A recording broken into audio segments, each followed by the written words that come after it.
Hey guys, welcome to this episode of The Rachel Cruze Show.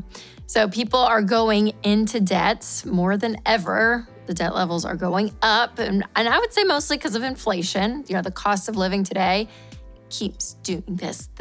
Gas prices have kind of settled out, gone down a little bit, but everything else is still up.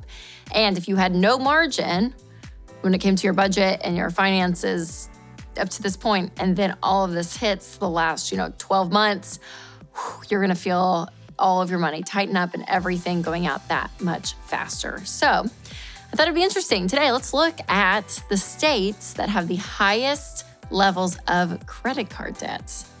And this is fascinating. There were some states on this list that I thought would be there that are not, and ones that I thought, surely, no, but they are there. So we're gonna talk about the 7 states with the highest median credit card balance, and I'd be curious if your state is on here. All right, first up, we have Alaska. Median credit card debt for Alaska is $3,206. Man, I don't know why. Alaska would not be on my mind.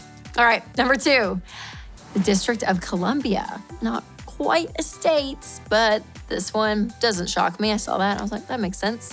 Median credit card debt is $2,788. Next up, we have Washington. Median credit card debt, $2,471. Vermont, median credit card debt, $2,181. Wyoming, Wyoming, man.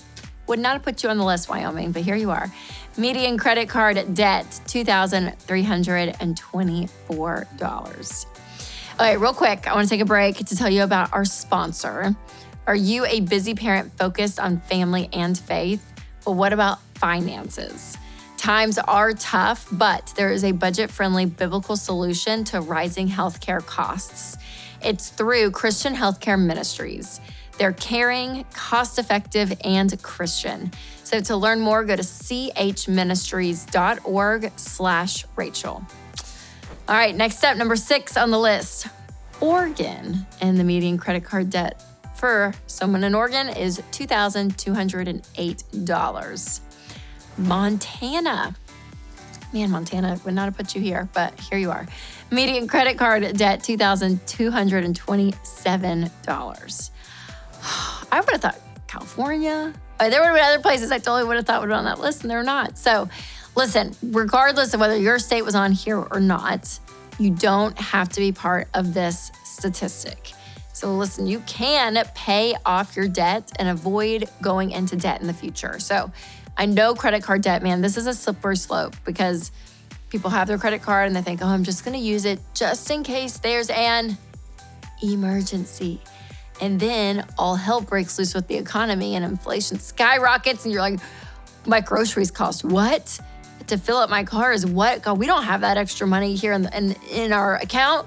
So you go and charge it to your credit card. Or it's this idea of just living with credit card debt that, if you want something, the idea of saving up and paying for it is out the window these days. It's just this idea I can just swipe it and go. So whether you're in a situation that, man, you're using it because out of dire need to actually pay your bills, or you're doing it because your lifestyle has gotten a little out of control. Either way, you guys, it's time to stop.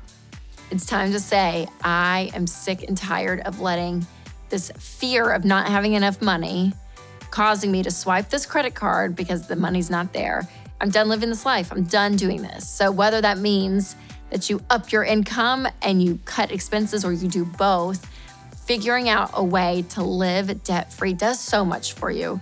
And Dr. John Deloney talks about this, but how your brain is wired to know that you're not safe when someone else owns your money.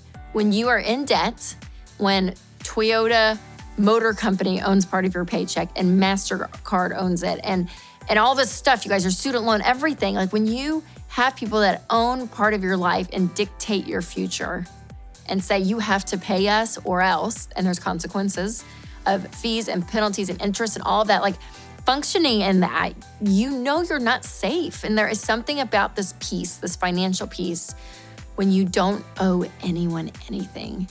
And here's the deal.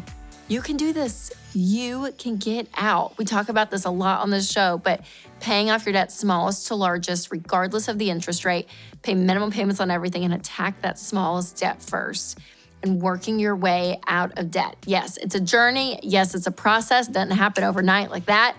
It's going to take effort. It's going to take sacrifice. But man, when you get to the end of it and you have no payments and no one is telling your paycheck where to go, you're the one that decides, what do I want to do with this? It gives control back to you in your life.